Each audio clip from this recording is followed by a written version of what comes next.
Bonjour à tous, bienvenue parmi nous pour notre culte ce matin et je vous invite à ouvrir vos recueils de cantiques pour chanter notre premier cantique qui est le numéro 54 dans nos recueils.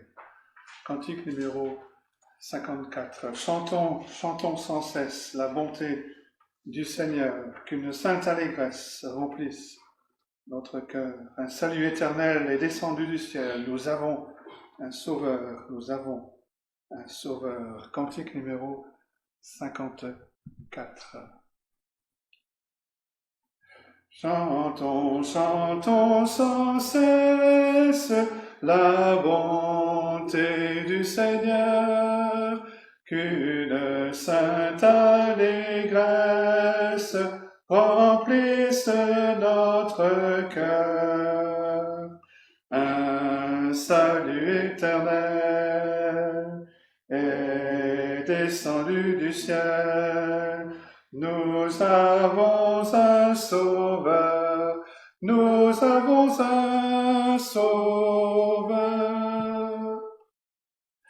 Au bonheur ineffable, Dieu n'est plus irrité. Il pardonne aux coupables, contre lui révoltés. Pour porter nos forfaits, pour sceller notre paix, Jésus s'est présenté.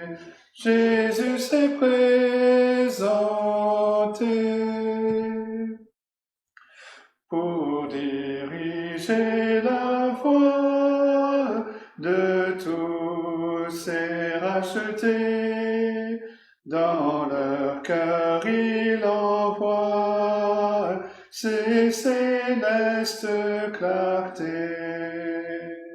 Son esprit nous conduit, sa grâce nous instruit, des saintes vérités.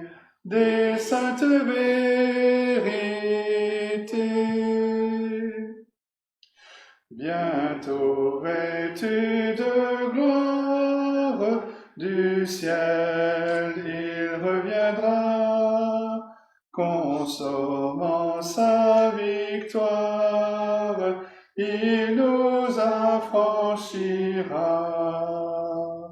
Et son heureux enfant, avec les triomphants, tel qu'il est le verra,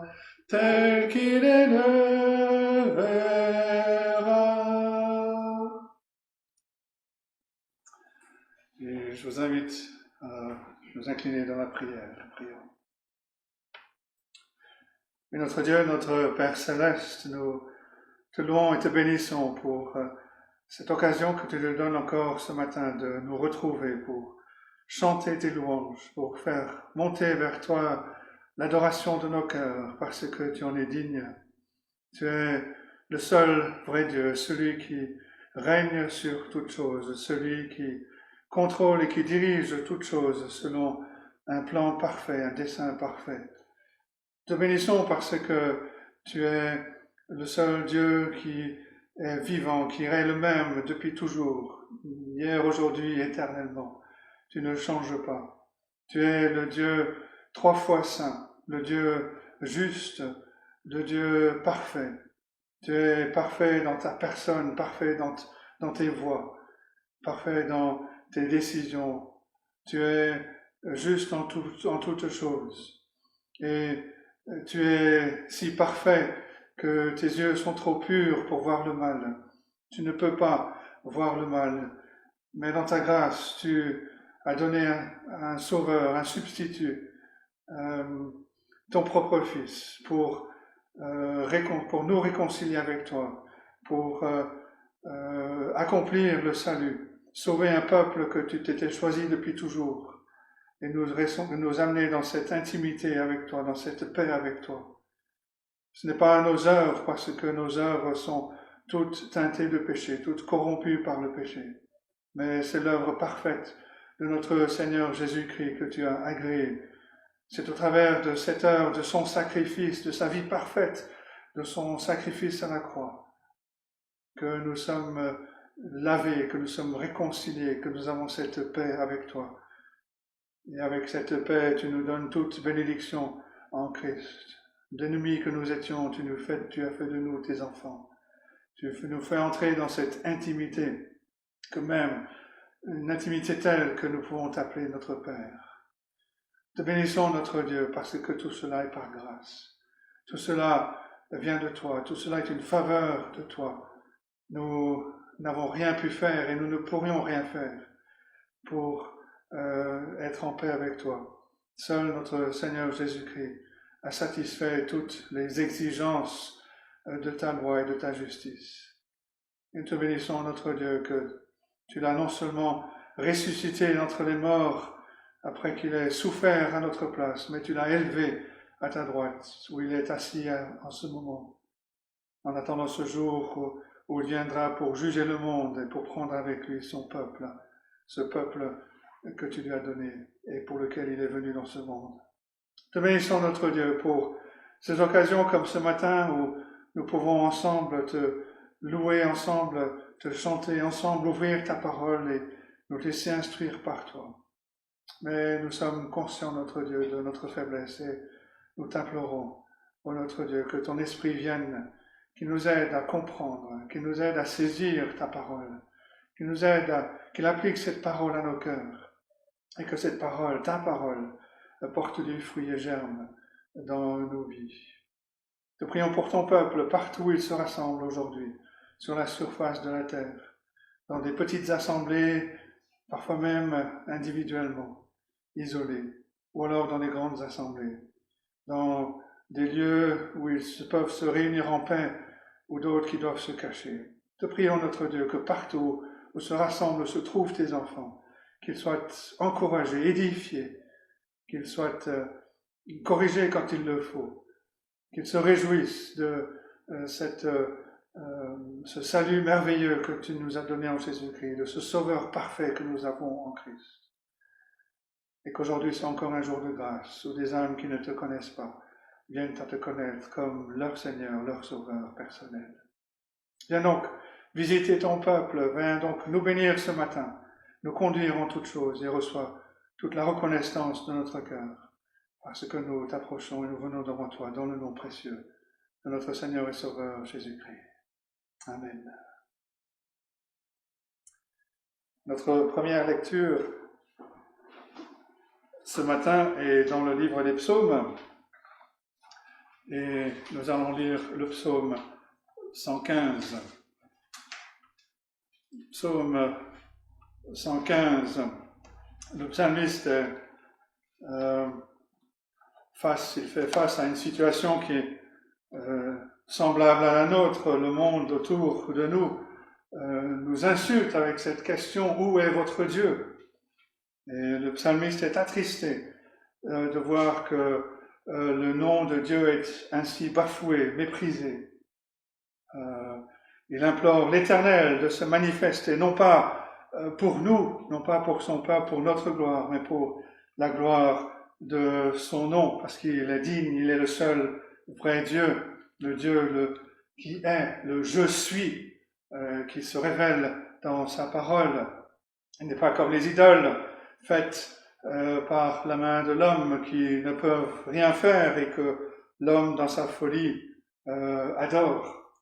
Non, l'Éternel est au ciel, son trône ne change pas, il fait ce qu'il veut, il est souverain sur toutes choses. Et c'est pour ça le psalmiste, après s'être moqué de ceux qui fabriquent les idoles et qui leur ressemblent, exhorte le peuple de Dieu à se confier en l'Éternel, qui est notre secours, notre bouclier. Lui seul nous délivre. Il nous délivre de la condamnation, il nous délivre de l'esclavage, il nous délivre du péché. Lui seul nous protège de tout ce qui cherche à nous détruire. Et il le fait, bien sûr, en Christ. Le verset 15 de ce psaume est une autre forme de la bénédiction de Melchisédek. Et je pense que nous la verrons tout à l'heure en Genèse 14, verset 19. où Melchizedek dit « Béni soit Abraham, le Dieu, par le Dieu très haut, maître du ciel et de la terre. » Et le psalmiste dit ici « Soyez bénis par l'Éternel qui a fait les cieux et la terre. » Et c'est effectivement un privilège énorme de faire partie du peuple de Dieu, de connaître les bénédictions, de bénéficier de toutes les bénédictions que Dieu nous donne, et en particulier que Dieu nous donne en Christ. Cela m'a fait rappeler en particulier à deux autres passages. Un passage en particulier, Romains 8, verset 32, où Paul s'adresse aux chrétiens et qui dit « Lui, Dieu qui n'a point épargné son propre Fils, mais qui l'a livré pour nous, comment ne nous donnera-t-il pas aussi toutes choses avec lui ?» Dieu a tout et il donne toute bénédiction en Christ à ceux qui font partie de son peuple. C'est un merveilleux privilège de faire partie de ce peuple et de savoir que Dieu ne retient rien à ses enfants. Il nous donne tout en Christ.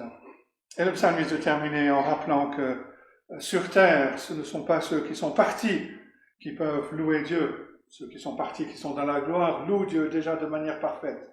Mais sur terre, c'est nous qui sommes appelés à le louer. Et qu'importe ce que ce monde pécheur fait dans sa folie et de sa rébellion, nous, dit le psalmiste, nous bénirons l'Éternel, dès maintenant et à jamais. Lisons donc le psaume 115. Non pas à nous, Éternel, non pas à nous, mais à ton nom donne gloire, à cause de ta bonté, à cause de ta fidélité. Pourquoi les nations diraient-elles, où donc est leur Dieu? Notre Dieu est au ciel, il fait tout ce qu'il veut. Leurs idoles sont de l'argent et de l'or, elles sont l'ouvrage de la main des hommes. Elles ont une bouche et ne parlent point. Elles ont des yeux et ne voient point. Elles ont des oreilles et n'entendent point. Elles ont un nez et ne sentent point. Elles ont des mains et ne touchent point. Des pieds et ne marchent point. Elles ne produisent aucun son dans leur gosier. Ils leur ressemblent, ceux qui les fabriquent, tous ceux qui se confient en elles. Israël, confie-toi en l'Éternel. Il est leur secours et leur bouclier. Maison d'Aaron, confie-toi en l'Éternel. Il est leur secours et leur bouclier. Vous qui craignez l'Éternel, confiez-vous en l'Éternel. Il est leur secours et leur bouclier. L'Éternel se souvient de nous. Il bénira la maison d'Israël. Il bénira la maison d'Aaron. Il bénira ceux qui craignent l'Éternel, les petits et les grands. L'Éternel vous multipliera ses faveurs, à vous et à vos enfants. Soyez bénis par l'Éternel, qui a fait les cieux et la terre. Les cieux sont les cieux de l'Éternel, mais il a donné la terre au Fils de l'homme. Ce ne sont pas les morts qui célèbrent l'Éternel. Ce n'est aucun de ceux qui descendent dans le lieu du silence. Mais nous bénirons l'Éternel, dès maintenant et à jamais. Louez l'Éternel. Et nous allons continuer à le faire en chantant le cantique numéro 67. Cantique numéro 67. À l'agneau sur son trône, apportons la couronne. Il l'a conquise sur la croix. Il est le roi des rois. Éveille-toi, mon âme. Bénis, adore, acclame avec tous les anges du ciel, Jésus. Emmanuel, cantique numéro 67. À l'agneau sur son trône, apportons la couronne. Il l'a conquise sur la croix, il est le roi des rois. Éveille-toi, mon âme, bénis, adore, acclame, avec tous les anges du ciel, Jésus Emmanuel. À l'agneau sur son trône, l'encens et la couronne, car il est le Verbe incarné, d'une vierge il est né. Ô sagesse profonde, le Créateur du monde, pour vaincre le mal triomphant, s'est fait petit enfant. Il eut la croix pour trône, l'épine pour couronne, mais le Père a glorifié son Fils crucifié.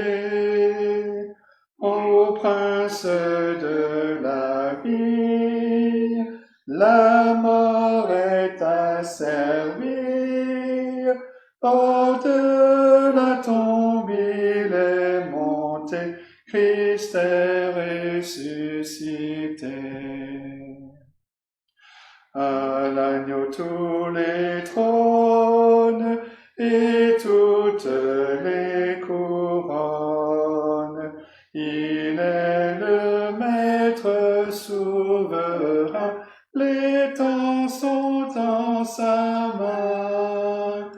Offrons l'honneur suprême à celui qui nous aime et qui revient victorieux pour nous ouvrir les cieux.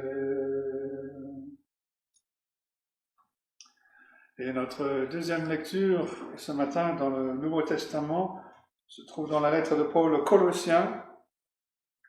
Colossiens chapitre 1er, nous allons lire les versets 12 à 23. Colossiens chapitre 1er, nous lisons à partir du verset 12, mais quelques remarques simplement sur l'expression que l'on va croiser, l'expression premier-né. Cette expression désigne surtout celui qui reçoit l'autorité.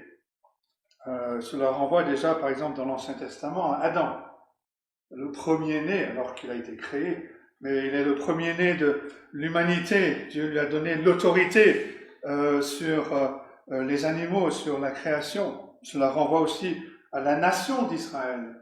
En Exode chapitre 4, par exemple, lorsque l'Éternel envoie Moïse et Aaron devant Pharaon, il leur dit de dire à Pharaon, l'Éternel dit, Israël est mon fils, mon premier-né. Mais Adam et Israël ont échoué. Adam a péché, il a entraîné toute l'humanité, toute la descendance avec lui dans une rébellion contre Dieu. La création, nous l'avons lu dans Romains, la création elle-même soupire, elle attend avec un ardent désir la révélation des fils de Dieu, elle attend d'être affranchie de la servitude de la corruption. Romains 8, versets 19 à 21. Et Israël n'a pas obéi à la révélation de Dieu, et au lieu de louer Dieu pour sa miséricorde, pour sa grâce, et de faire connaître l'Éternel autour d'eux, Israël s'est endurci, Israël s'est enorgueilli, Israël s'est rebellé contre l'Éternel, et au lieu de le servir de tout cœur. Mais Adam et Israël étaient des ombres, ils annonçaient la venue du véritable, du premier-né, celui qui accomplirait ce que Adam et Israël n'ont pas su accomplir. Et dans le psaume 89 par exemple, on peut lire ces versets, Dieu qui parle et dit, lui, il m'invoquera, tu es mon Père, moi je ferai de lui le premier-né, le plus élevé des rois de la terre. Un peu plus loin, j'ai juré une fois par ma sainteté, mentirai-je à David, sa postérité subsistera toujours, son trône sera devant moi comme le soleil, comme la lune, il aura une éternelle durée.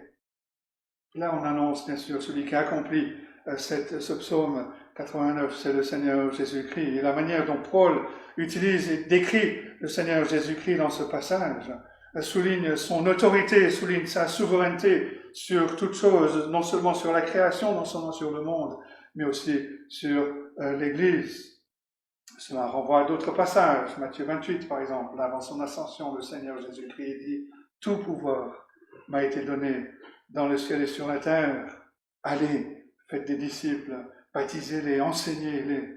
Je suis avec vous tous les jours, jusqu'à la fin du monde. » Mais cela m'a fait penser aussi à Apocalypse chapitre 5. Qui est-ce qui est digne? Qui est celui qui est digne d'ouvrir les sceaux du livre de l'histoire? C'est l'agneau qui a été immolé, c'est le Fils de Dieu, c'est le Seigneur Jésus-Christ. Et celui qui est maintenant assis à la droite de Dieu, le Père, celui, comme dira Paul, par qui et pour qui toutes choses ont été créées, c'est le même qui est venu dans ce monde.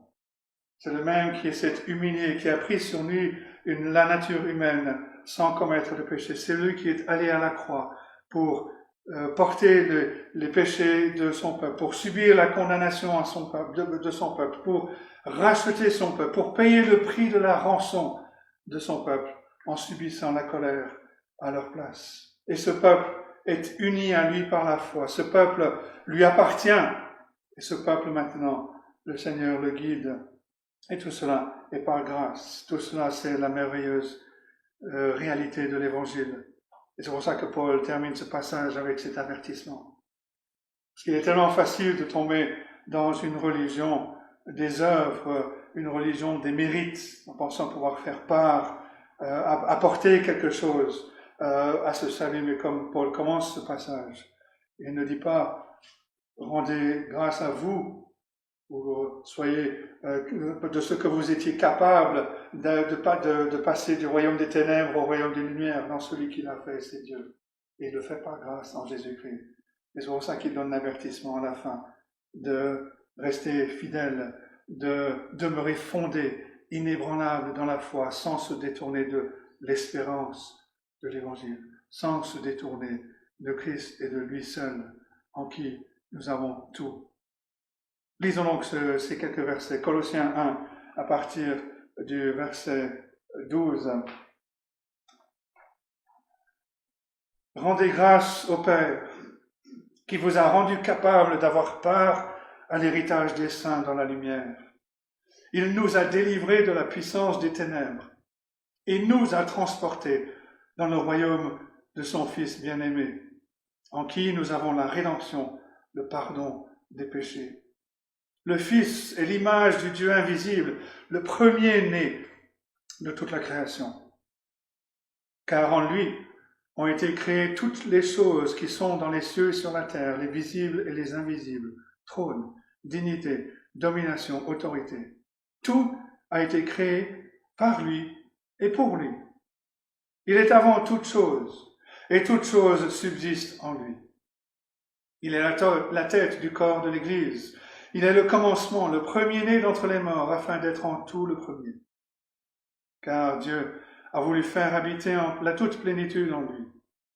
Il a voulu par lui tout réconcilier avec lui-même, tant ce qui est sur la terre que ce qui est dans les cieux, en faisant la paix par lui, par le sang de sa croix. Et vous, qui étiez autrefois étrangers et ennemis par vos pensées et par vos mauvaises œuvres, il vous a maintenant réconciliés par sa mort dans le corps de sa chair, pour vous faire paraître devant lui saint, sans défaut et sans reproche, si du moins vous demeurez fondés et inébranlables dans la foi, sans vous détourner de l'espérance de l'Évangile que vous avez entendu, qui a été prêché à toute créature sous le ciel, et dont moi, Paul, j'ai été fait ministre. Nous allons chanter un autre cantique avant de laisser la place à Jean-Claude pour le message. Cantique numéro 180. Cantique numéro 180. Divine parole qui soutient ma foi, ta clarté console, viens briller en moi. Cantique numéro 180. Divine parole qui soutient ma foi, clarté console, viens briller en moi. Lorsqu'un voile sombre s'étend sur mon cœur, tu dissipes l'ombre d'un rayon vainqueur. Divine parole qui soutient ma foi, ta clarté console, viens briller en moi. Message si tendre du Sauveur en croix, qu'il est doux d'entendre ces mots, viens et crois. Par son sacrifice, ineffable don, le Dieu de justice donne son pardon. Divine parole qui soutient ma foi, ta clarté console, viens briller en moi. Que ce triste monde t'écoute en tout lieu, ô Bible, et réponde à l'appel de Dieu. Que toute âme humaine par toi trouve enfin, en brisant sa chaîne, le bonheur sans fin. Divine parole qui soutient ma foi, ta clarté console, viens briller en moi.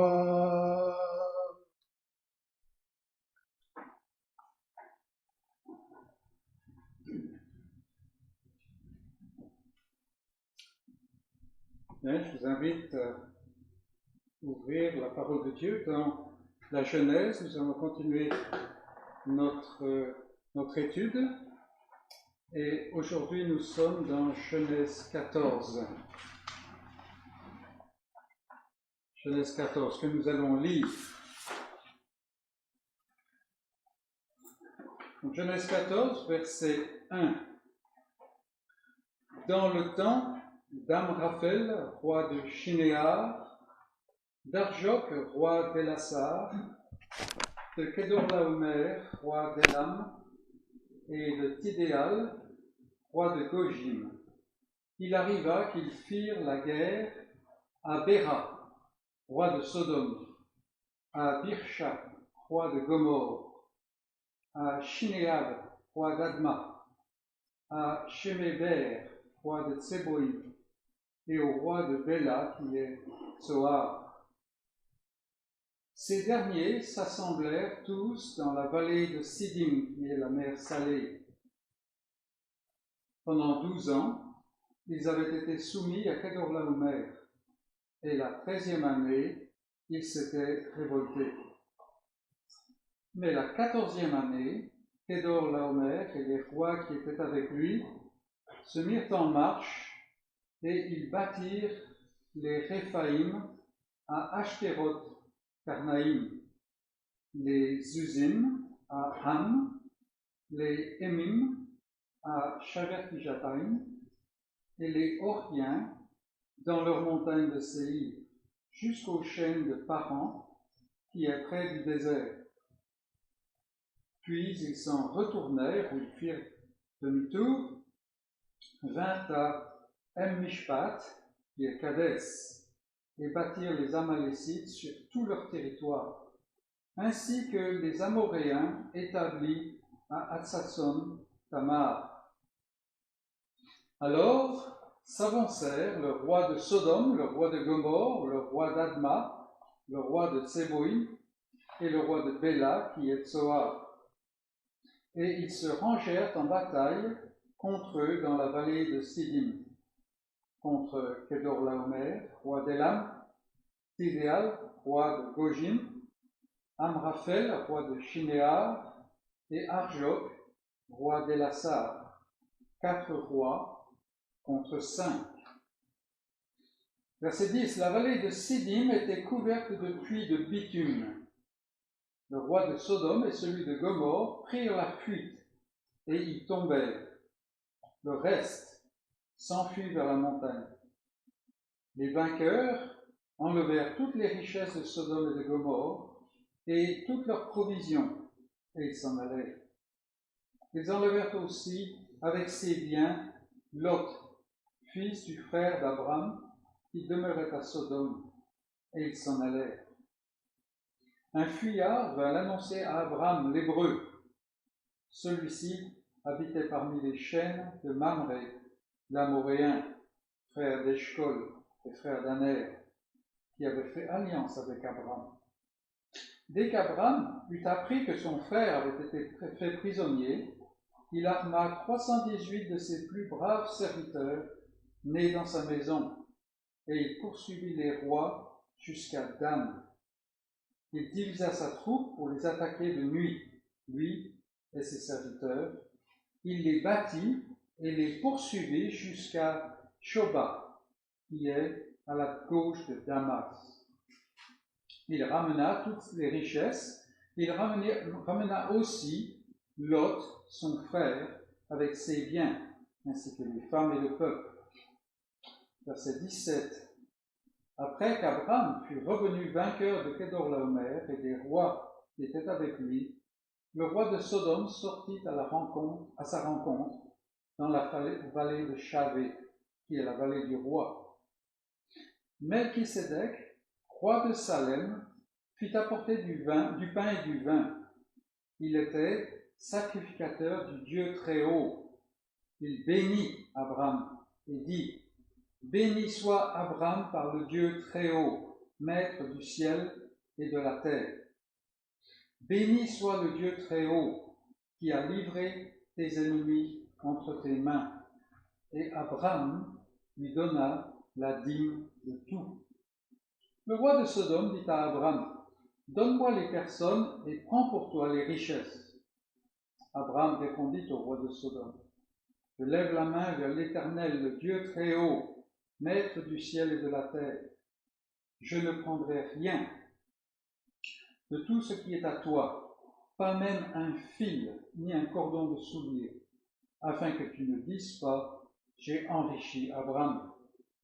Rien pour moi, seulement ce qu'ont mangé les jeunes gens et la part des hommes qui ont marché avec moi, Aner, Eshcol et Mamré. Eux, ils prendront leur part. Et c'est la parole de Dieu.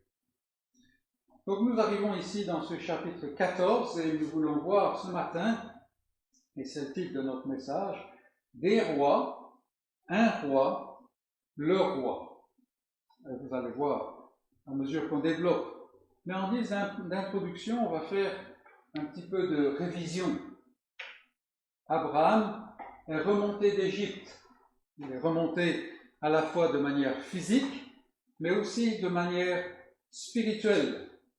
En termes modernes, on dirait qu'il s'est reconsacré. Je ne sais pas si c'est vraiment biblique, mais ça vous donne un peu l'idée. Selon la Bible, il est revenu au lieu où était l'autel qu'il avait fait précédemment, et là, Abraham invoqua le nom de l'Éternel. Chapitre 13, verset 4. C'est ce que nous avons vu la dernière fois. Abraham est remonté d'Égypte très riche en troupeaux, en serviteurs, en argent et en or. Lot aussi, son neveu qui est avec lui, était très riche et cela entraîna une situation de tension. Car, nous dit Moïse ici, la contrée était insuffisante pour les deux. Verset 6 du chapitre 13. Et au lieu de faire la guerre, c'est intéressant qu'on va voir des guerres dans un moment, mais au lieu de faire la guerre, Abraham montre que pour lui, la vraie bénédiction ne réside pas dans la prospérité ou la richesse. Et ça, c'est vraiment la leçon de tout le passage que nous avons vu, enfin tout au moins la première partie de la leçon. Il n'a pas besoin de ça. Et ce faisant, il invite Lot à se séparer de lui et il lui offre de choisir là où il va aller. Si tu vas à droite, j'irai à gauche. Lot, poussé par l'attrait luxuriant de la vallée du Jourdain, comme un jardin de l'Éternel, un paradis. Nous lisons verset 10. Lot choisit de s'y installer, bien que le lieu soit en fait au dehors des limites de la terre promise. Et, malgré le fait qui était connu à l'époque, que les gens de Sodome étaient méchants et de grands pécheurs contre l'Éternel. Verset 13. Lot a levé les yeux vers les choses de la terre, et en faisant cela et en suivant cet attrait, il s'est attiré des tourments quotidiens pour son âme. Et c'est ce que nous dit Pierre dans sa deuxième lettre, chapitre 2, verset 7. Abraham avait, quant à lui, les yeux fixés sur la promesse, et Dieu lui enjoint, il le rencontre, il vient vers lui, et il lui enjoint de lever les yeux vers la plénitude de cette promesse. Et vous vous rappelez, regarde au nord, au sud, à l'Occident, à l'Orient, et tout ce pays, je le donnerai à ta postérité. Et bien entendu, comme nous l'avons relevé, cela vient bien plus loin que Canaan. Et Abraham le savait. Cette promesse, la plénitude de cette promesse, c'est Christ, celui qui est promis depuis le début. Et il semble, quand nous arrivons au chapitre 14, il semble que Lot n'était pas le seul qui avait fixé les yeux sur l'opulence de la vallée du Jourdain, une vallée où il y avait par exemple de nombreux puits de bitume, comme aujourd'hui. Et il n'était pas le seul donc qui ait fixé les yeux sur cet endroit et qui avait répondu à l'attrait de cette vallée, de ce jardin de l'Éternel. Et cela nous amène donc à notre premier point, qui est des rois, donc pluriel, et des guerres. Des rois, des guerres. Moïse, donc, ici, quand il écrit, remonte quelques années pour nous faire une leçon d'histoire. Le fait qu'il donne tant de détails sur les événements est aussi une leçon pour nous. Vous avez remarqué tous ces détails des rois et répétés plusieurs fois. Alors, ouais, je dois l'avouer, je me suis un peu entraîné pour ne pas me planter avec les noms, parce que ce pas des noms très courants. Hein. Mais c'est pour nous une leçon. Ce bas monde que le croyant traverse comme un étranger, comme un pèlerin, ce bas monde, ce monde présent, c'est un chaudron en ébullition, continuellement en ferment. Et on le voit, il suffit d'allumer la radio, d'allumer la télé. Si ce monde offre des promesses de prospérité, de sécurité, comme la vallée du Jourdain, il n'est pas moins en continuel changement et il est conduit, il est assujetti par l'égoïsme de la nature humaine déchue.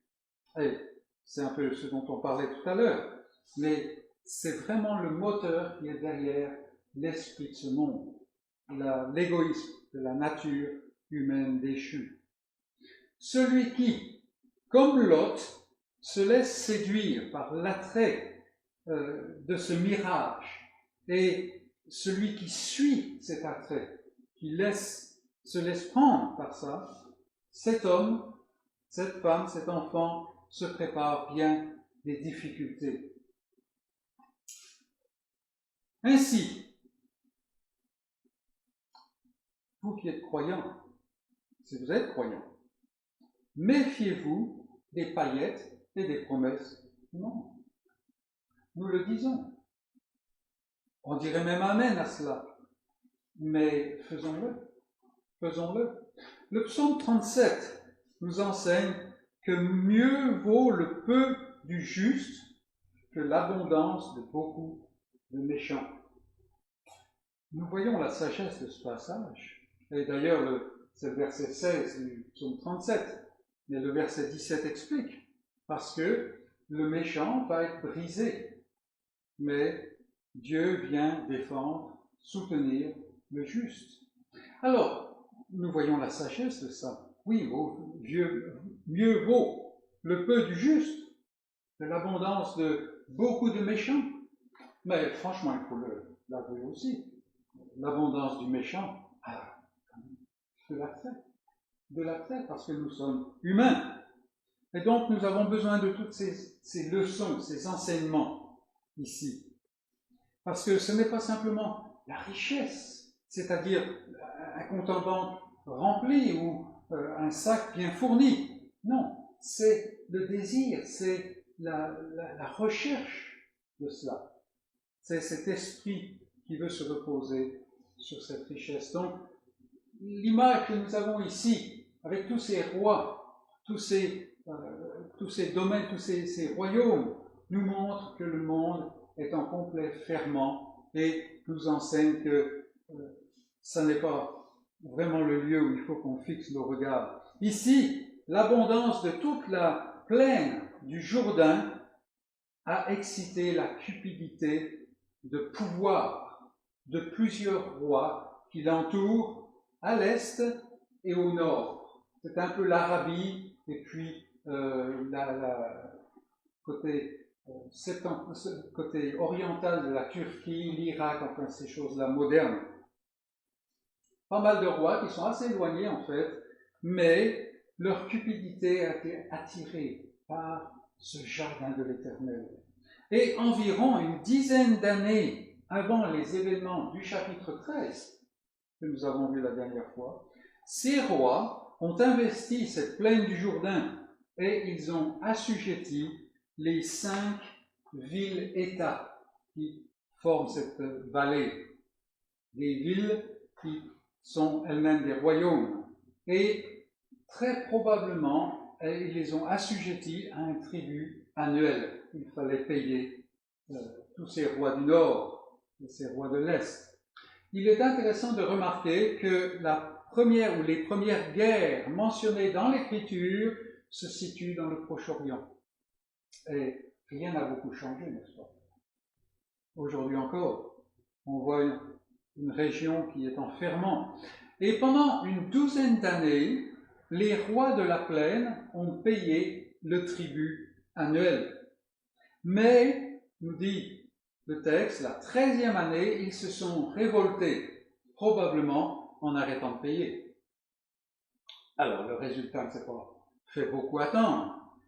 La 14e année, l'année suivante, au temps où les rois se mettent en marche, comme nous dit en d'autres endroits l'Écriture, la coalition qui avait assujetti ces rois de la plaine du Jourdain à l'origine se met en campagne.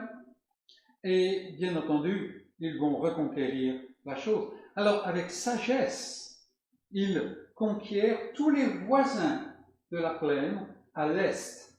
Vous regarderez sur une carte à loisir. C'est toute la liste des gens qu'ils ont conquis avant de revenir contre Sodome et Gomorrhe. Donc tous les voisins, afin de les couper de quelconques alliés qu'ils pouvaient avoir. Et puis ensuite, ils remontent vers cette plaine, ils conquièrent les Amalécites, les Amoréens, et puis ils font face aux 5 rois rebelles. Ce sont des rois de 5 villes, donc on n'est pas en train de parler d'armées énormes. Et c'est la déroute pour les rois de la plaine, la déroute. De façon à leur inculquer une leçon et à les humilier, les vainqueurs pillent toutes les richesses de Sodome et Gomorrhe et ils rentrent chez eux. tout à fait classique. Dans l'affaire, nous lisons qu'ils enlevèrent aussi Lot avec ses biens. Remarquons en passant, une petite parenthèse, n'est-ce pas, que Lot, qui au chapitre 13 était allé s'installer près de Sodome, auprès de Sodome, maintenant il est présenté comme demeurant à Sodome, au verset 2. Lever les yeux vers le monde et s'y attacher, mes amis, est une pente glissante et dangereuse. Et il n'y a pas besoin de faire d'efforts pour descendre le long de cette pente. Seul le poids suffit pour le faire. Et Lot est maintenant à Sodome. Enfin, il était à Sodome parce que le voilà maintenant arraché et emmené en esclavage. Et quelqu'un, un fuyard, nous a-t-il dit, vient avertir Abraham de la situation. Dès qu'Abraham entend parler de cela, il part immédiatement à la ressource de son frère, verset 14. Moïse, en utilisant cette expression, montre que Abraham, en fait, part par la foi. Parce que Lot est aussi un héritier de la promesse.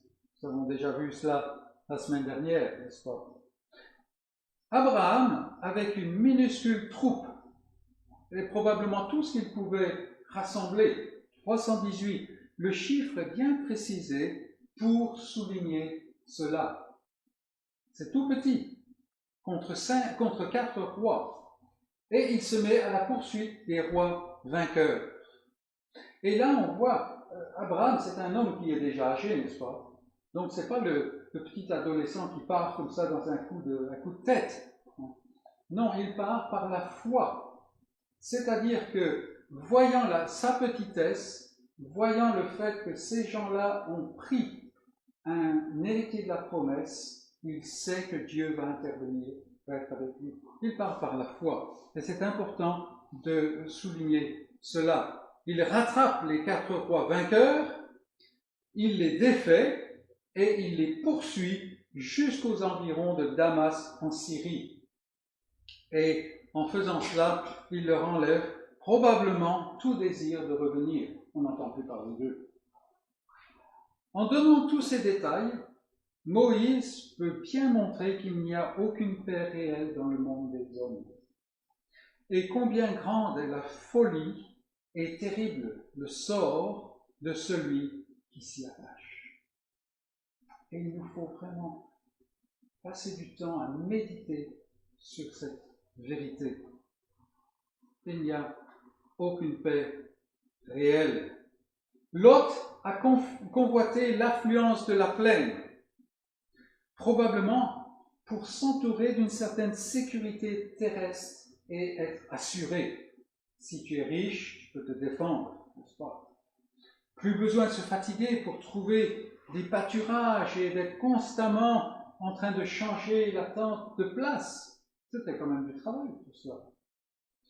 Mais cette vallée luxuriante est un mirage qui lui coûte cher dans notre passage et qui lui coûtera cher jusqu'à ce qu'il disparaisse des pages de l'Écriture. Toutefois, nous remarquons que Dieu n'abandonne pas Lot. Lot est un homme juste, un homme de foi qui a été égaré et qui est égaré et qui n'est pas nécessairement un grand exemple. Mais l'Écriture atteste du fait que c'est un homme qui est juste et Dieu ne l'abandonne pas. Dieu ne l'abandonne pas. Il est clair que Moïse relate l'expédition d'Abraham sous une lumière inspirée et prophétique qui laisse apparaître la libération accomplie par un autre dont on a parlé dans notre présidence. Abraham est au repos parmi les chaînes de Mamré. Il demeure là. Il est en alliance avec ses voisins. Il est en paix avec les voisins, il est en paix avec lui-même, il est tranquille. À l'annonce du sort de Lot, L'autre s'est fait enlever, il est emmené comme esclave. Il aurait pu dire, eh bien, c'est bien fait. J'aurais pu te dire, tu as choisi la plaine, débrouille-toi. Maintenant, c'est ton affaire, n'est-ce pas? Mais non, non.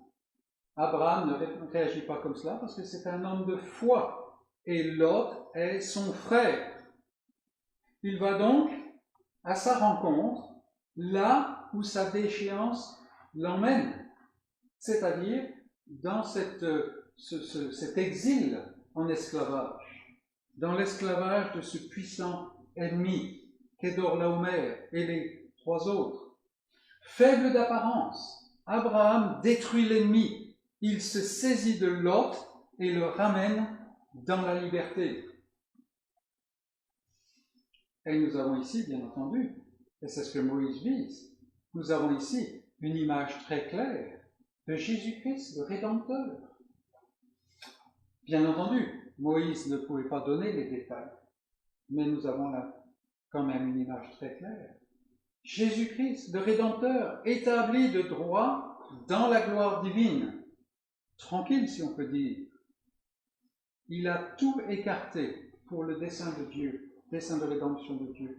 Il a tout écarté, y compris sa gloire, pour aller arracher les frères qui lui ont été donnés par son Père, ceux que son Père lui a donnés dans l'alliance. Il a réduit à l'impuissance celui qui sans cesse les tenait dans la crainte. Il a détruit l'acte d'accusation, nous lisons dans le Nouveau Testament, cet acte d'accusation, cette loi qui sans cesse rappelait la malédiction qu'avait apporté leur péché, et il les a amenés avec puissance dans la liberté des fils de Dieu.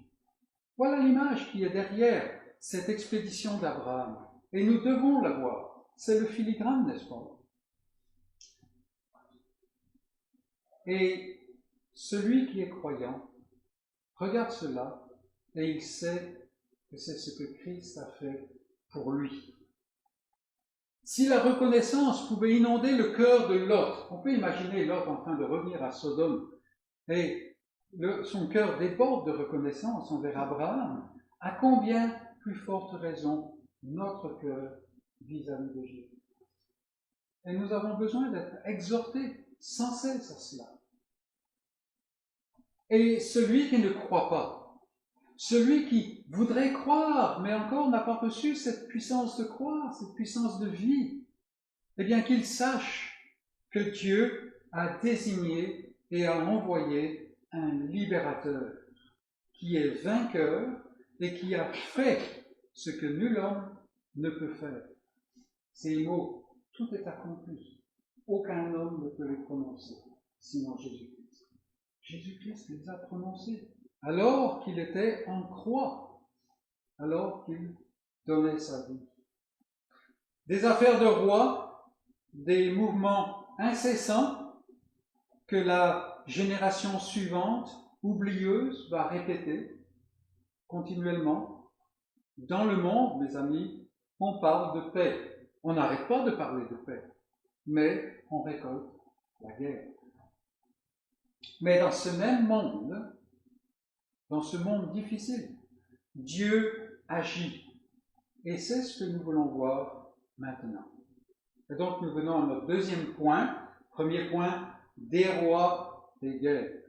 Maintenant, un roi, la justice et la paix. Abraham rentre de sa victoire et il est abordé par le roi de Sodome. Alors, est-ce que c'est le même qui a fui et s'est caché dans un puits de goudron? On ne sait pas. Le texte n'est pas très clair. Quand le roi de Sodome et le roi de Gomorrhe sont tombés dans un puits de bitume, il est dit ici, c'est peut-être qu'ils se sont cachés. Ou alors, c'est peut-être qu'ils sont tombés et puis que, voilà, c'était la fin d'eux. Mais le roi est mort, vive le roi. On ne sait pas. En fait, le mot, le nom Béra, qui est au verset 2 pour décrire le roi de Sodome, ça semble être plus une description de l'homme que son patronyme. parce que le mot signifie dans le mal. Et on sait que Sodome était vraiment un lieu de méchanceté. Peu importe. De toute façon, l'homme est exactement comme il est décrit. Il vient vers Abraham avec un dédain, avec une arrogance à peine voilée.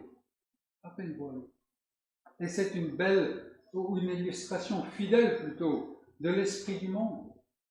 L'esprit du monde ne connaît pas la repentance, ne connaît pas l'humiliation. Et en réponse, Abraham refuse d'avoir quoi que ce soit à faire avec cet homme. Il n'y aura pas d'alliance avec lui.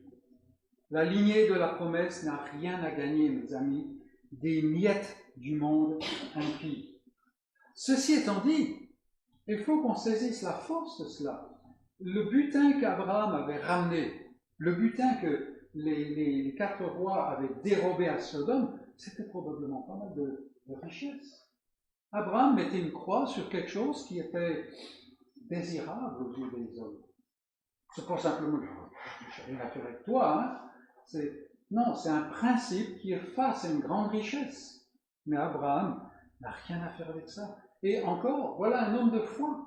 Il voit l'énorme richesse du monde comme des miettes, comme quelque chose qui ne peut pas l'enrichir. Pourquoi? Parce qu'il est bien plus riche. Celui qui a les yeux attirés par ce qu'il peut gagner de la terre est bien pauvre, si tant est qu'il est spirituel. L'entretien avec le roi de Sodome est vite traité, et il se révèle n'avoir aucune importance dans le texte. C'est comme ça, c'est là, mais franchement, on ne peut pas tirer grande leçon de cela, à part ce que nous venons de voir. Mais en plein milieu de ce récit, Moïse introduit un autre entretien. On en a déjà parlé plusieurs fois ici. C'est la rencontre entre Abraham et Melchisédek. Qui est cet homme? Qui est cet homme? Beaucoup d'encre a coulé sur le sujet. Alors, certains pensent que c'est une apparition pré-incarnée de Christ, ce qu'on appelle une théophanie ou une christophanie. D'autres vont même jusqu'à dire que c'est un ange. D'autres encore disent que c'est le patriarche Sem qui vient à la rencontre de celui qui porte la promesse dans un autre chapitre de l'histoire. Sem, c'est celui qui a été dans la lignée de la promesse après Adam. Alors voilà, maintenant, c'est Abraham qui est l'héritier de la promesse et Sem vient lui parler. Alors, il est possible que Sem soit encore en vie. D'après les généalogies, certains pensent que les généalogies ne sont pas exactes, d'autres pensent que oui. Mais de toute façon, rien n'est dit pour confirmer cette hypothèse. Et le Nouveau Testament, pour sa part, montre avec clarté que Melchisédek est un personnage à part entière. C'est un homme historique. Et donc, il est plus sûr de se contenter de dire qu'il est un personnage énigmatique. Mystérieux. Bien qu'il soit tout à fait historique, qu'il ait existé, il était roi de Salem, ce qu'on sait de lui et ce qu'on ignore de lui ont tous deux une valeur typologique pour enseigner au sujet de ce que Dieu fait. Et c'est ce que Moïse fait ici. Il n'est pas en train de nous donner simplement un petit morceau d'histoire, de façon à ce qu'on soit plus intelligent. Non, il est en train de nous montrer, il est en train de souligner qu'est-ce que Dieu fait. C'est très important. Melchisédek, lisons-nous, est roi de Salem. Bien entendu, cela nous indique que c'est un lieu qui a un lien avec la paix. Son nom, Melchisédek, le nom lui-même signifie roi de justice. Donc on a ici un roi de justice qui est roi de Salem, roi de la paix. Et ça n'est pas simplement donné comme ça, cette valeur de type. Et il est clair que d'une manière ou d'une autre, dans une mesure qui n'est pas précisée, c'est un homme qui croit et qui sert le Dieu très haut. C'est intéressant, cette remarque, n'est-ce pas? Le Dieu très haut. Il est sacrificateur du Dieu très haut. Alors, dans l'original, c'est El Elyon. C'est le Dieu des dieux, si on pourrait dire. Alors, dans un des pays où je voyage, ils ont ce mot pour la divinité, c'est Mahou. Mais pour l'Éternel, ils parlent de Mahou Mahou. C'est un peu comme ça ici. C'est le Dieu très haut. Alors, comment est-ce que Melchisédek est venu là? Comment est-ce qu'il est sacrificateur? On ne sait pas. Il survient sur la scène de l'histoire et il laisse là. Rappelons-nous qu'à l'époque d'Abraham, par exemple, il y avait Job. Et Job avait une connaissance de l'Éternel très développée, même presque néo-testamentaire. Et donc Melchisédek est dans cette ligue-là. Il sert et il croit le Dieu suprême. Et lors de la rencontre ici, il apporte du pain et du vin. Et ainsi, il indique que entre Abraham et lui, entre deux hommes de foi, à qui a été faite la promesse, il y a union. Donc vous voyez, Melchisédek déclare l'union qui est entre lui et Abraham. Abraham est un homme de Dieu. Melchisédek est un homme de Dieu. Et ainsi, en plus, Melchisédek est donc sacrificateur du Dieu très haut. Il est roi de justice, roi de paix et sacrificateur du Dieu très haut. Et ainsi, de manière typologique, c'est-à-dire en annonçant quelqu'un qui vient, c'est cela, hein, comme une ombre. Ainsi, il bénit Abraham. Et, vous aurez remarqué, il bénit le Dieu d'Abraham. Ça semble un peu bizarre, n'est-ce pas? Mais ça n'est pas bizarre du tout, parce que, en faisant ainsi, il se montre comme un vrai sacrificateur. Il est médiateur entre les deux. Il bénit l'un et il bénit l'autre. Et nous avons donc cette image que nous verrons tout à l'heure de celui qui unit les deux et qui bénit les deux. Donc, ici, il fait l'œuvre d'un médiateur, d'un sacrificateur. Et en réponse, Abraham manifeste la supériorité de Melchisédek et de ce qu'il représente en lui donnant la dîme. On paye à celui qui est supérieur, comme le roi de Sodome a payé le tribut à Kedorlaomer. Vous voyez? Alors, Abraham a vu que Melchisédek représente quelqu'un de plus grand que lui. Mais c'est Moïse qui écrit là. Et Moïse, il connaît tout le sacerdoce lévitique. Et il est en train d'indiquer qu'il y a quelque chose d'autre que le sacerdoce lévitique. Parce qu'en Abraham, il y a déjà les Lévites. C'est ce que la lettre aux Hébreux souligne. On le verra dans un moment. Vous voyez. Donc, ici, on a l'inférieur qui reconnaît le supérieur. Et c'est important. C'est ce que Moïse veut vraiment nous faire remarquer. En fait, et la dimension énigmatique et mystérieuse au sujet de Melchisédek montre qu'il y a ici quelque chose de plus qu'une simple rencontre historique, comme je l'ai dit. Il y a une révélation de ce que Dieu fait. Ici, c'est l'alliance qui entre dans l'histoire, qui fait une incursion dans l'histoire. On a déjà vu cela ensemble, je pense, il y a quelque temps, pour ceux qui sont ici.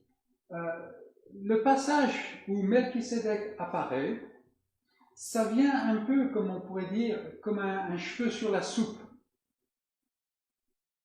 Je m'explique. Vous lisez le texte là, et vous enlevez les versets 18 à 20 qui concernent Melchisédek, n'est-ce pas? Après qu'Abraham, le roi de Sodome, sortit à sa rencontre, verset 21, le roi de Sodome dit à Abraham, et ainsi de suite. On lit ça, ça fait le sens, c'est bon, hein? On n'a pas besoin du reste. Mais Moïse, inspiré, il amène les versets 18 à 20 au milieu. Et en fait, ce petit passage, cette petite incursion n'a rien à faire avec le texte. Absolument pas. Et c'est la manière par laquelle, inspiré de Dieu, Moïse montre que nous avons ici quelque chose qui n'appartient pas au monde des hommes. Oui, les hommes, il y a eu les guerres, maintenant il y a une distribution du butin, ou refus d'Abraham de partager le butin, et tout ça. Mais au milieu, il y a quelque chose d'autre qui vient. Et Moïse le met, comme je dis entre guillemets, comme un cheveu sur la soupe pour montrer que ça n'appartient pas aux affaires des hommes. C'est quelque chose de différent.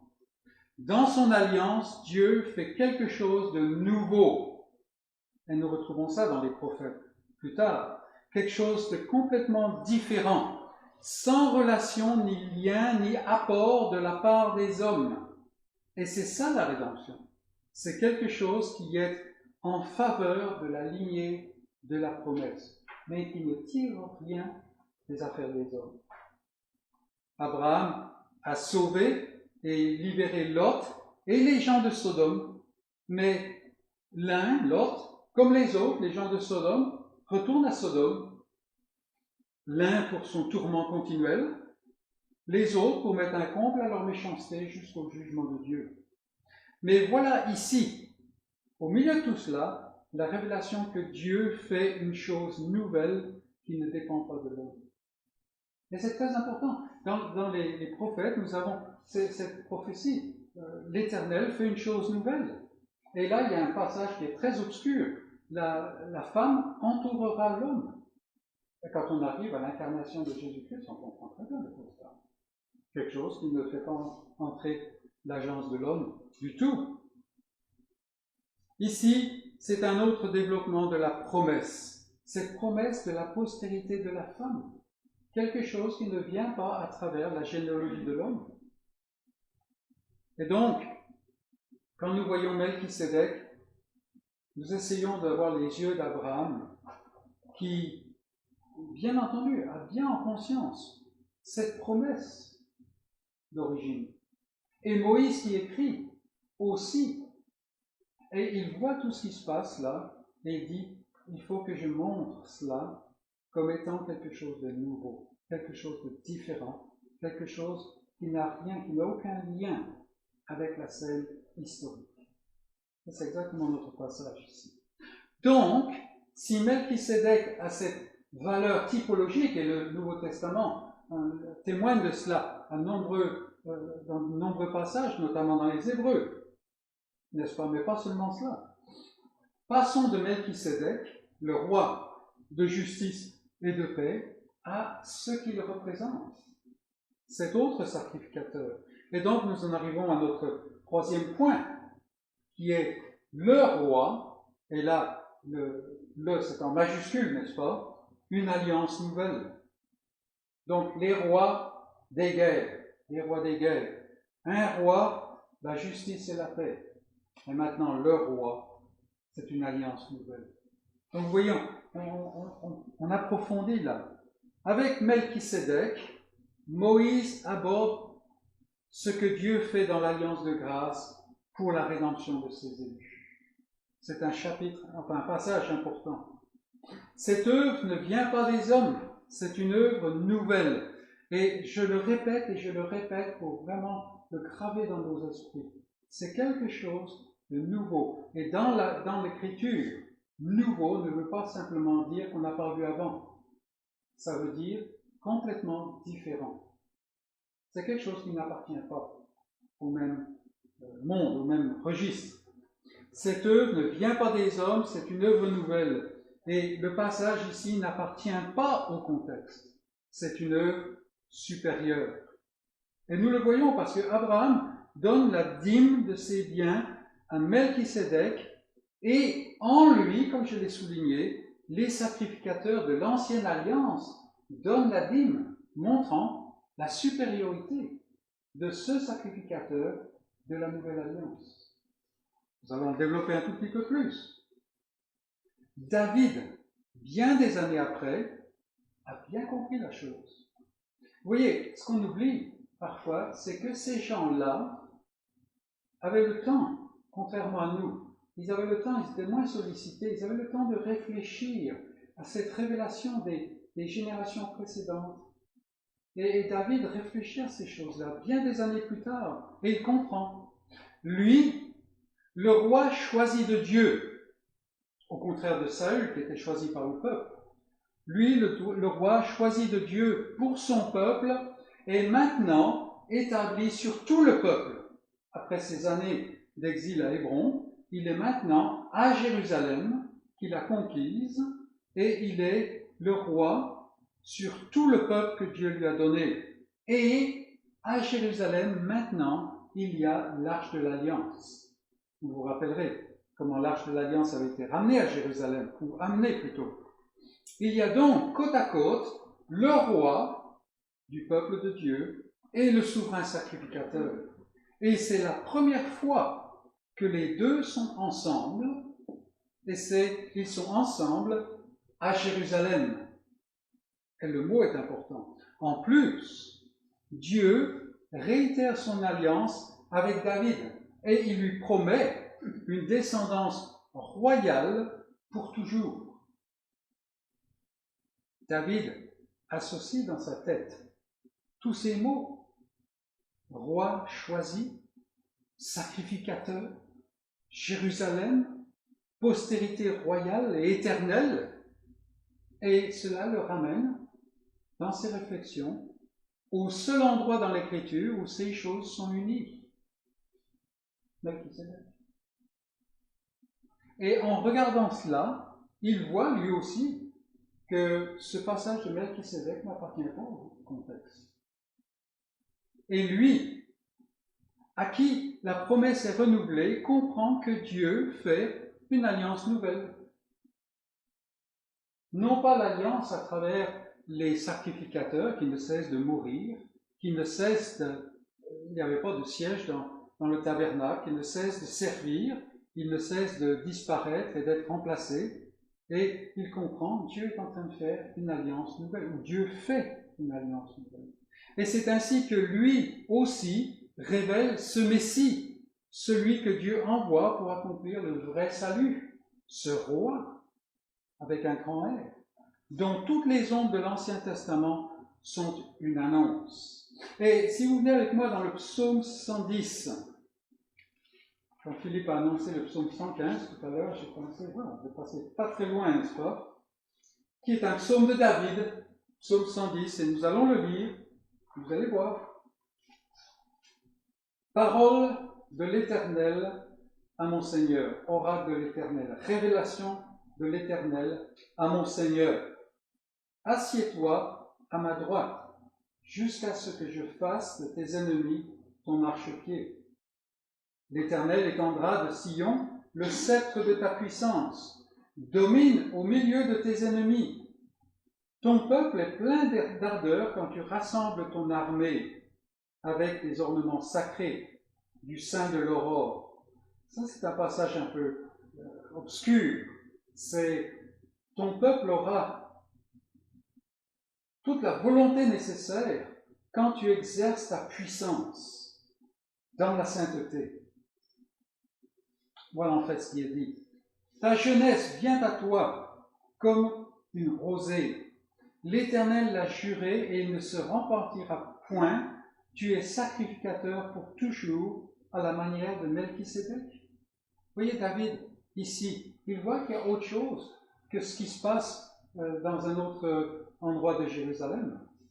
Tu es sacrificateur pour toujours à la manière de Melchisédek. Le Seigneur à ta droite brise des rois au jour de sa colère. Il exerce la justice parmi les nations. Tout est plein de cadavres. Il brise les têtes sur toute l'étendue du pays. Il boit au torrent pendant sa marche. C'est pourquoi il relève la tête. Ici, David voit, ou tout au moins, il est utilisé pour révéler le fait qu'il y a quelqu'un qui vient avec une alliance nouvelle. Parce que Melchisédek n'est pas un sacrificateur selon la ligne lévitique. C'est quelqu'un d'autre, on va le voir dans un moment. Mais en plus, celui-ci, comme David le dit, le Seigneur, l'Éternel dit à mon Seigneur. Il y a quelque chose qui est beaucoup plus que simplement un libérateur. C'est un libérateur qui vient, qui n'a ni commencement ni fin. On va voir ça dans un moment. Et puis, on en arrive dans le Nouveau Testament. Un temps où les élus issus de l'Ancienne Alliance sont tentés de retourner à ces ombres. Je parle de la lettre aux Hébreux. Voilà les gens. Ils sont issus du peuple juif, mais ils ont reçu la vie nouvelle, cette vie de la Nouvelle Alliance. Mais comme les choses durent et les épreuves sont terribles, ils sont tentés de retourner aux ombres de l'Ancien Testament, c'est-à-dire le temple, c'est-à-dire le sacerdoce lévitique, c'est-à-dire les sacrifices chaque année, et ainsi de suite. Alors l'auteur de la lettre aux Hébreux pense à Genèse. Il pense à David et il noue tous ces fils de cette révélation pour nous.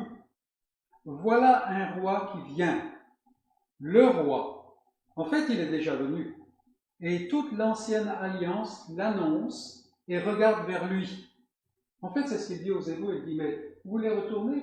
Mais dès que vous allez retourner, votre regard va être tourné vers celui que vous avez embrassé. Dans son chapitre 7, la lettre aux Hébreux montre que pour Dieu, l'Israël de l'Ancien Testament n'était qu'une ombre. Oui, cette ombre pointait avec exactitude vers la vraie alliance, mais cette ancienne alliance ne pouvait pas parachever l'œuvre et le dessein de Dieu. Comme le dit Paul, la loi, qui est en fait le principe actif dans l'ancienne alliance, la loi est juste et bonne. Elle manifeste la volonté de Dieu à l'égard de sa créature. Le problème de la loi et le fait que la loi ne peut pas sauver, c'est qu'elle fait intervenir un élément qui est la faiblesse de la chair et que sans cet élément, elle ne peut pas réussir. Mais avec cet élément, elle ne peut pas réussir. Donc c'est échec et impossibilité complète. On ne cesse de le répéter, n'est-ce pas? Mais c'est vrai. Et l'auteur de la lettre aux Hébreux montre que l'alliance qui est en Christ est supérieure, c'est une autre alliance. Elle ne s'appuie plus sur la faiblesse de l'homme, mais elle est éternelle. Et on va aller dans le chapitre 7, parce que ça vaut le coup de nous laisser pénétrer par cela. Regardez les premiers versets. En effet, ce Melchisédek était roi de Salem. Vous voyez comment l'auteur là, il utilise toute la typologie qui est là. En effet, ce Melchisédek était roi de Salem, sacrificateur du Dieu très haut. Il alla au devant d'Abraham lorsqu'il revenait de la défaite des rois, et il le bénit. Et Abraham lui donna la dîme de tout. Il est d'abord roi de justice, ce Melchisédek. D'après la signification de son nom, il est d'abord roi de justice d'après la signification de son nom, ensuite roi de Salem, c'est-à-dire roi de paix. Mais la loi n'amènera jamais la paix. Abraham lui-même était en paix personnellement, mais il était comme un fugitif ou comme un pèlerin dans cette terre promise. Verset 3, il est sans père, sans mère, sans généalogie, il n'a ni commencement de jour, ni fin de vie. Alors, bien entendu que Melchisédek, le personnage historique, est né et il est mort, n'est-ce pas? Mais là, l'auteur prend la typologie. La révélation ne mentionne rien de cela, et donc indique quelque chose. Et quelle est la déduction de l'auteur de la lettre aux Hébreux? Mais il est rendu semblable au Fils de Dieu. Et c'est ce que David a compris. Ce Melchisédek demeure sacrificateur à perpétuité. Les autres ne pouvaient pas, parce qu'ils mouraient. Considérez, verset 4, combien est grand celui auquel le patriarche Abraham donna la dîme du butin. Ceux des fils de Lévi qui exercent le sacerdoce ont, d'après la loi, là on parle de l'ancien ordre, l'ordre de lever la dîme sur le peuple. c'est-à-dire sur leurs frères, qui cependant sont issus des reins d'Abraham. Et lui, qui ne tirait pas de son origine, il leva la dîme sur Abraham et il bénit celui qui avait les promesses. Les sacrificateurs lévitiques avaient le droit de lever un tribut, si on peut dire, de leurs frères, la dîme. Mais en fait, ils étaient égaux. Mais de par leur sacerdoce, en fait, ils servaient leurs frères. Mais lui, il ne vient pas de cette ligne du tout. Il ne vient pas du tout de cela. Et en fait, il a reçu la dîme d'Abraham, donc il est supérieur à ce qui va venir d'Abraham, c'est-à-dire le sacerdoce lévitique. Et il a béni celui qui avait les promesses. Or, c'est sans contredit l'inférieur qui est béni par le supérieur, ce que nous avons vu. Et ici, ceux qui perçoivent la dîme sont des hommes mortels. Mais là, c'est celui dont il est attesté qu'il est vivant, ni commencement de vie, ni fin de jour. De plus, Lévi, qui perçoit la dîme des autres Israélites, l'a payé, pour ainsi dire, par Abraham, car il était encore dans les reins de son père lorsque Melchisédek alla au-devant d'Abraham. Donc d'un côté, on a ce qui est produit par Abraham, qui finit avec la ligne lévitique et l'ancienne alliance. Ce qui est au-delà, c'est la promesse qui a été donnée à Abraham. Mais la promesse qui a été donnée à Abraham ne vient pas d'Abraham.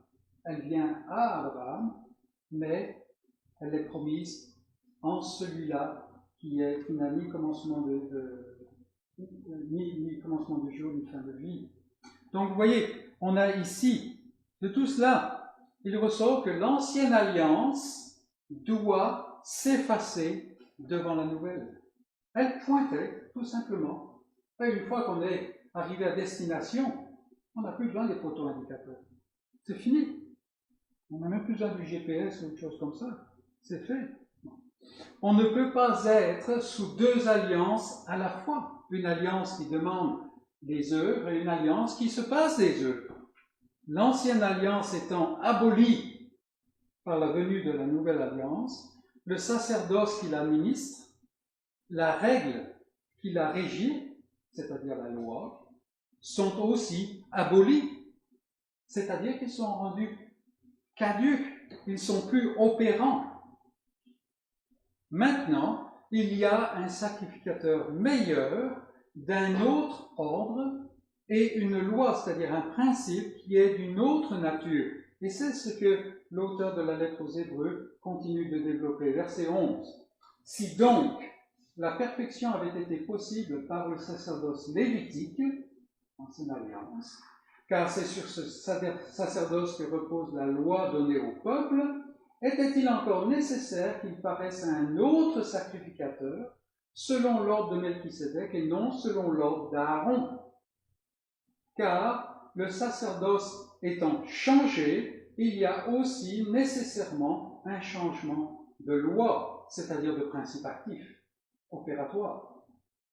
En effet, celui de qui ces choses sont dites, Christ, appartient à une autre tribu, Judas, n'est-ce pas, dont aucun membre n'a fait le service de l'autel, car il est notoire que notre Seigneur est sorti de Judas, tribu dont Moïse n'a rien dit pour ce qui concerne le sacerdoce de l'Ancienne Alliance.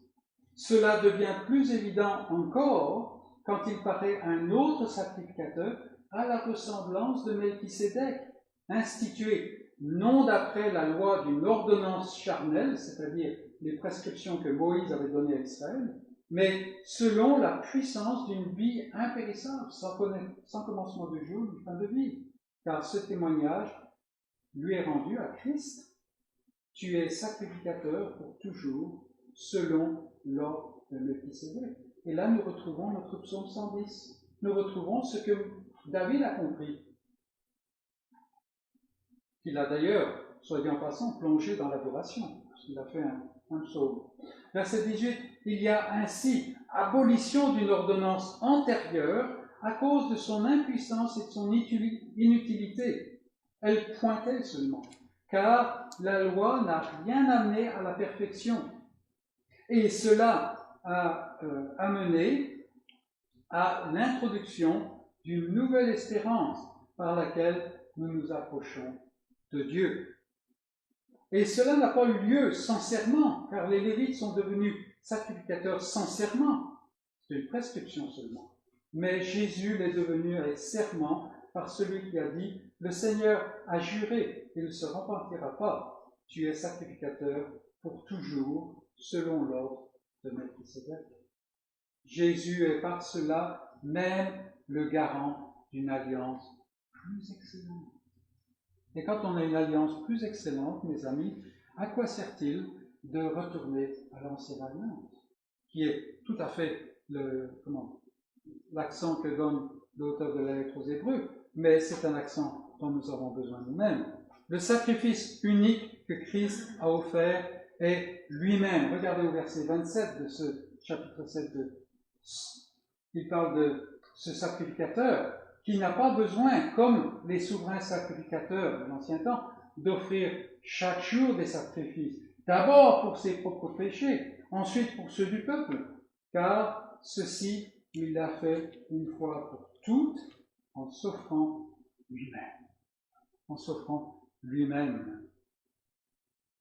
Le sacrifice de Christ, unique, c'est lui-même.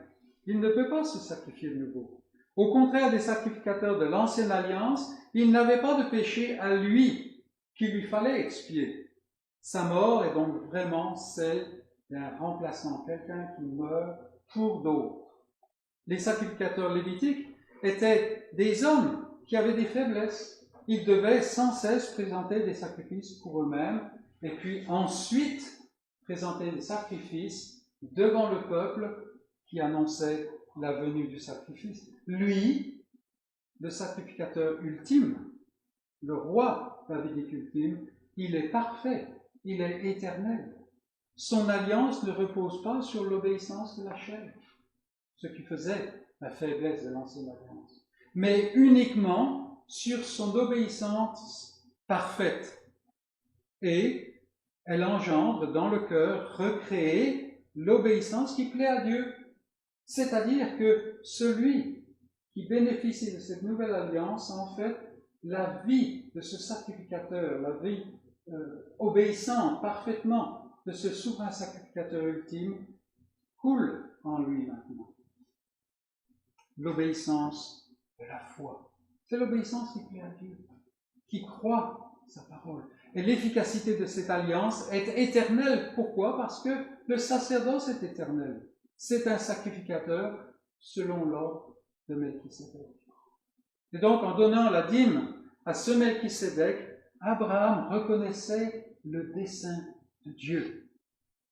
En fait, Abraham comprenait beaucoup de choses. On a tendance à dire ces saints de l'Ancien Testament, il voyait seulement de façon floue, pâle, alors que nous, maintenant, dans le Nouveau Testament, non, il a vu très clairement, il reconnaissait le dessein de Dieu, un dessein qui, loin d'être limité à une famille, c'est un dessein qui est un salut par grâce dans le sacrificateur roi éternel qui vient. Par la foi, Abraham est un croyant de la nouvelle alliance. Les rois de ce monde, mes amis, promettent la paix et ils ne donnent que la guerre. On le voit chaque jour. Rien n'est stable avec eux. Regardez, les soubresauts tous les 4 ou 5 ans, là où il faut recommencer avec les élections et tout. L'abondance de la plaine et sa postérité ne sont que des invitations à la manifestation des cœurs humains, méchants, égoïstes, arrogants, futiles. C'est ce que nous voyons. Mais dès le début, dès l'origine et même avant la fondation du monde, Dieu vise un but qui est la rédemption d'un peuple par celui qui l'envoie, un sacrificateur éternel qui siège à jamais sur son trône à sa droite. la place d'autorité. Melchisédek est une image mystérieuse, énigmatique, mais c'est une image juste. David, lui aussi, c'est un poteau indicateur. Et puis vient Christ, sans commencement de jour, ni fin de vie, royal, mais aussi détenteur d'un meilleur sacerdoce, d'une alliance plus excellente. Et la question se pose, où est-ce que se place ma foi? Dans le monde? Dans ma raison? Dans ma sagesse? Ma foi se place-t-elle dans des systèmes d'hommes? Est-ce que je suis évangélique, protestant, ou ainsi de suite? Est-ce que ma foi se place dans des hommes, des grands noms, dont le souffle est court et passager? Ou bien, est-ce que je me saisis dans la puissance de l'Esprit de celui que Dieu a marqué de son sceau, celui à qui il a juré qu'il est un sacrificateur éternel? Seul son sacrifice, seule sa victoire ouvre la porte de la victoire, la porte de la gloire.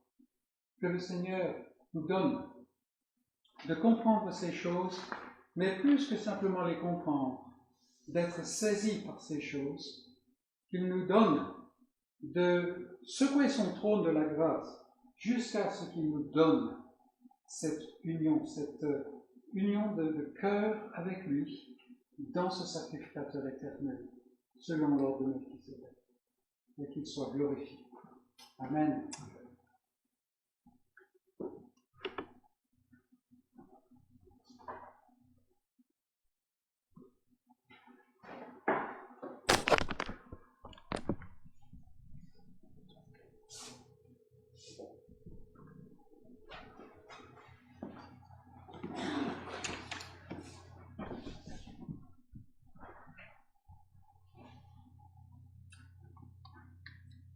Je vous invite à ouvrir vos recueils de cantiques pour chanter le numéro 197. Cantique numéro 197. Qu'aujourd'hui toute la terre s'égaie au nom du Seigneur, qu'à Dieu monte sa prière par Jésus, le Rédempteur. Cantique numéro 197. Qu'aujourd'hui toute la terre s'égaie au nom du Seigneur, qu'à Dieu monte sa prière par Jésus le Rédempteur. Qu'aujourd'hui son évangile en tout lieu soit publié, qu'apporter son joug facile, tout pécheur soit convié. Qu'aujourd'hui beaucoup d'esclaves de l'erreur et de la mort soient tirés de leurs entraves par la grâce du Dieu fort. Qu'aujourd'hui la paix descende, Seigneur, sur tous tes enfants, et que partout l'on entende leurs hymnes reconnaissants.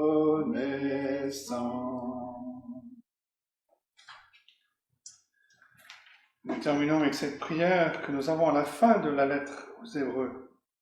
Que le Dieu de paix, qui a ramené d'entre les morts le grand berger des brebis par le sang d'une alliance éternelle, notre Seigneur Jésus, vous rende capable de toute bonne œuvre pour l'accomplissement de sa volonté. Qu'il fasse en vous ce qui lui est agréable par Jésus-Christ, auquel soit la gloire au siècle des siècles. Amen. Bon dimanche.